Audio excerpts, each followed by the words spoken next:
तुम लोग यहाँ क्या कर रहे हो? हमारे सर यहाँ पर 5 स्टार होटल बनाने की प्लानिंग कर रहे हैं। किसके बाप का समझकर ये प्लानिंग कर रहे हो? अरे अपने ही बाप का समझ लो। हाँ ए, दिखाना, इस कागज पर साइन करके दे दो, उसके बाद ये सारी प्रॉपर्टी मेरी हो जाएगी। वैसे मैं तुमसे ये मुफ्त में छीन कर नहीं ले रहा पैसा देकर ले रहा हूँ। देखो, मैं इस जगह पर गरीबों के लिए एक हॉस्पिटल बनाने की सोच रहा हूँ, इसलिए अपना पैसा अपने पास रखो और इज्जत से यहाँ से चले जाओ। जानते हो मैं कौन हूँ? कालिंगा। कालिंगा जिस जगह पर पैर रखता है वहां से पीछे नहीं हटता है। जानते हो मैं कौन हूँ? नरसिम्हा। इस शेर की जमीन पर जो पैर रखता है उसे भगाए बिना चुप नहीं रहता। पूरी की पूरी गवर्नमेंट मेरी जेब में है, मुझसे मत टकरा। उस गवर्नमेंट को सेलेक्ट करने वाले जनता का प्यार मेरे साथ है। इस जमीन से पीछे हट जाओ। मुझसे पंगा लेकर तुम यहाँ हॉस्पिटल नहीं बना सकते। मुझसे टकराओगे तो तुम्हारी समाधि बना दूंगा। मैं यहाँ का सबसे बड़ा डॉन हूँ। मेरा नाम सुनते ही ये पूरा स्टेट हिलने लगता है। पागल जैसी बात मत करो। तुम्हारी रक्षा करने के लिए तुम्हारे पीछे 6 लोग हैं, लेकिन मेरी रक्षा करने के लिए मेरे पीछे कितने लोग हैं ये तुम्हें पता है क्या? ज्यादा फेंक मत भाई। सच में अगर तू हिम्मत वाला और जिगर वाला है तो पहले मेरे लड़कों से लड़कर दिखा, उसके बाद ये सारी प्रॉपर्टी तेरी हो जाएगी। तुम्हारे लड़कों के साथ तुम भी आ जाओ। इस शेर को कौन छूता है ये भी मैं देखता हूँ। ये शेर पंजा फैलाकर जब मारता है तो पंचर बनाने की भी हिम्मत नहीं होती किसी में। चलो आ जाओ। मार डालो इसे।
तूने इस कालिंगा को हाथ लगाया।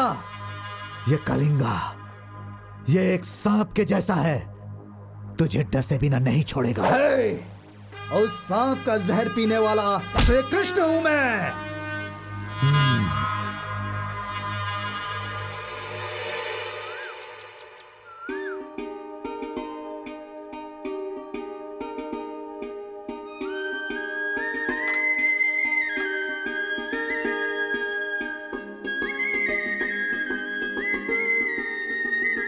विनायकम गुरुम भानुम ब्रह्मा विष्णु महेश्वरान सरस्वती प्रणम यादव सर्वकार्यार्थ सिद्धे शुभम कल्याणम भवतु। ओम स्वस्ति न इंद्रो वृद्धश्वराः स्वस्ति न पूषा विश्ववेदाः स्वस्ति नास्त्राक्षरो अरिष्टनेमि स्वस्ति न बृहस्पतिर्दधातु। सर्वे भवन्तु सुखिनः सर्वे सन्तु निरामयाः सर्वे भद्राणि पश्यन्तु मा कश्चित् दुःख भाग् भवेत्।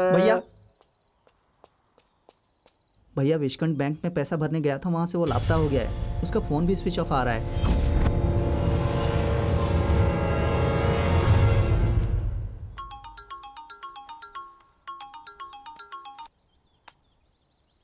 हेलो कालिंगा, मैं भी देखता हूँ तू जमीन पर हॉस्पिटल कैसे बनाता है।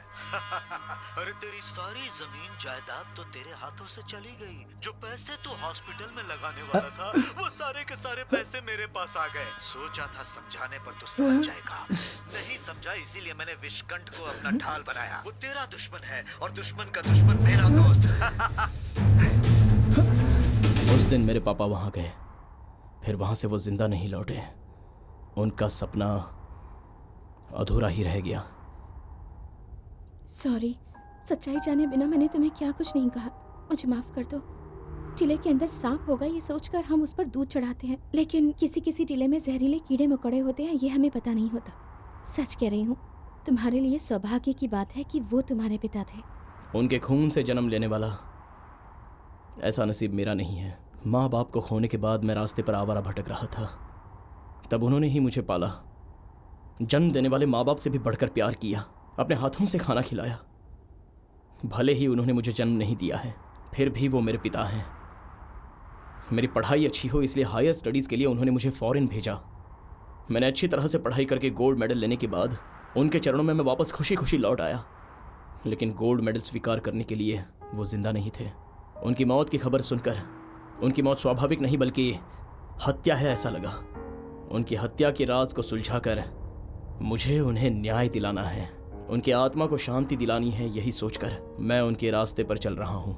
उनकी मौत का जिम्मेदार तुम्हारा जीजा विषकंठा भी था। मैं उन्हें मारना नहीं चाहता था, बल्कि उन्हें पकड़कर राज जानना चाहता था। उसी चक्कर में हादसा हो गया। अब अगर कोई बचा है तो वो सिर्फ कलिंगा बचा है। इस वक्त वो कौन से बिल में छुपा है वही मैं ढूंढ रहा हूँ। अगर वो मिल जाए तो उसकी खाल उधेड़कर उसे जिंदा काट दूंगा। मेरे पिताजी को मारने की असल वजह क्या थी, यह मैं उसके मुंह से ही उगलवाऊंगा। तुम्हारे इस धर्म युद्ध में मैं तुम्हारा साथ दूंगी।